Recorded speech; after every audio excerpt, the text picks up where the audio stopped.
नमस्कार मंडळी, आपल्या सारस्वत स्वयंपाकच्या किचनमध्ये तुमचं खूप खूप खूप स्वागत। आज आपण आपल्या किचनमध्ये बघतोय अगदी मऊसूत मोकळे असे कांदे पोहे कसे करायचे।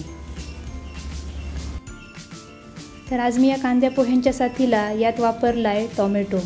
तर टोमॅटो वापरून केलेले कांदे पोहे कसे होतात हे बघायचं असेल तर व्हिडिओ शेवटपर्यंत नक्की बघा। गॅसवर मी एक कढई ठेवून घेतली आहे। कढई जरा गरम होऊ दे, म्हणजे आपण सगळ्यात सुरुवातीला आता पोह्यांच्या फोडणीची तयारी करतोय। यात घालूया अर्धी वाटी तेल,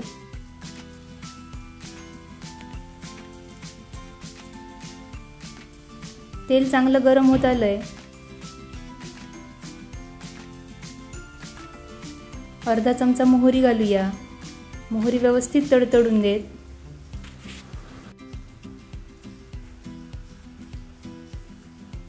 अर्धा चमचा जिरं घालूया, कढीपत्त्याची पाने, छान फोडणी बसली आहे। या मी 3 हिरव्या मिरच्या बारीक चिरून घेतल्यात। आता हे 1-2 मिनिटं परतून घेऊया।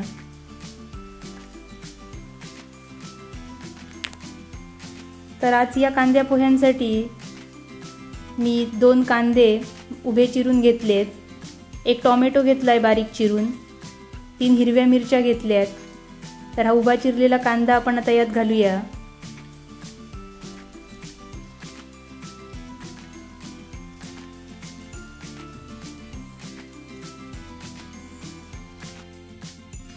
आता हा कांदा थोडा मऊ होईपर्यंत परतून घेऊया। बऱ्याच वेळा काय होतं की कांद्या पोह्यातला कांदा हा कच्चा राहतो आणि दाताखाली तो खूप करकरीत लागतो, त्यामुळे पोह्यांची टेस्ट चांगली लागत नाही। तर असं न करता हा कांदा अगोदरच छान शिजवून घ्यायचा। यात घालूया टोमॅटो, 1 टोमॅटो मी बारीक चिरून घेतलाय। टोमॅटोऐवजी तुम्ही बटाट्याचा सुद्धा इथे वापर करू शकता। बटाटा खूप बारीक चिरून घ्यायचा आणि या कांद्यांसोबत शिजवून घ्यायचा। आता हे व्यवस्थित मिक्स करून 3 ते 4 मिनिटं परतून घेऊया, म्हणजे टोमॅटो आणि कांदा दोन्हीही या तेलात व्यवस्थित शिजून येईल।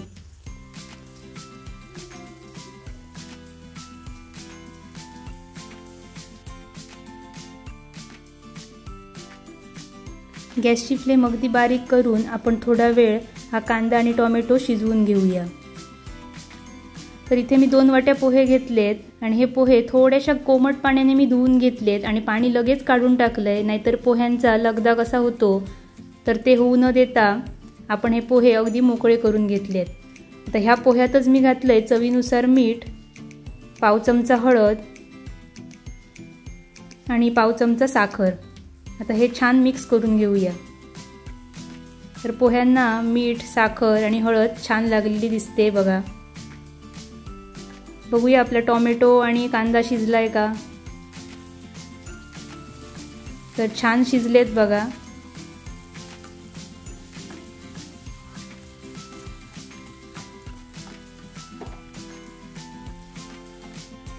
आता यात आपण पोहे घालून घेऊया।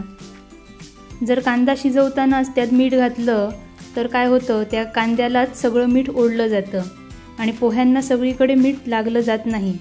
तर असं न करता पोह्यांना व्यवस्थित मीठ लावून घेतलं आणि पोहे शिजायला घातले तर सगळ्या पोह्यांना छान टेस्ट येते। थोडं मिक्स करून घेऊया।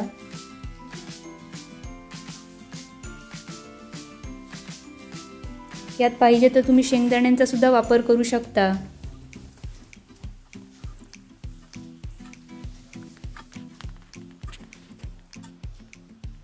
खोबरं घालूया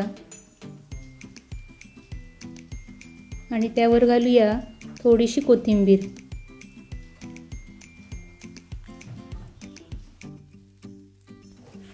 तर हे सगळं छान मिक्स करून घेऊया। रोज रोज पोळी भाजी किंवा भाकरी भाजी करून कंटाळा असाल तर एखाद दिवशी असे हे टोमॅटो पोहे नक्की ट्राय करून बघा। तर हे छान मिक्स झालंय। आता यावर एक झाकण ठेवून ह्याला थोडी वाफ काढून घेऊया।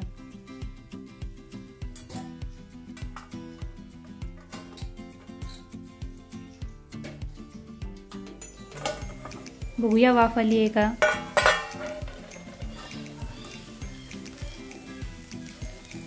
छान वाफ आली आहे आणि आपले टोमॅटो घालून कांदे पोहे तयार सुद्धा झालेत।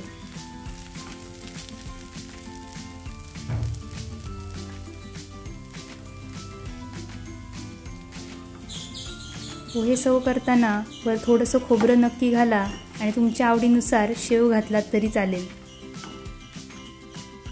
तुम्ही सुद्धा ही रेसिपी पाहून अगदी मऊसूद आणि असे मोकळे असे पोहे नक्की ट्राय करून बघा। आजचा व्हिडिओ आवडल्यास व्हिडिओला लाईक करा, शेअर करा आणि तुमच्या कमेंट्स मला कमेंट्स बॉक्समध्ये नक्की सांगा। आणि अशाच सोप्या सोप्या रेसिपीज बघायच्या असतील तर सारस्वत स्वयंपाकच्या चॅनलला सबस्क्राईब करायला विसरू नका। पुन्हा भेटूया अशीच एक नवीन रेसिपी घेऊन। तोपर्यंत धन्यवाद।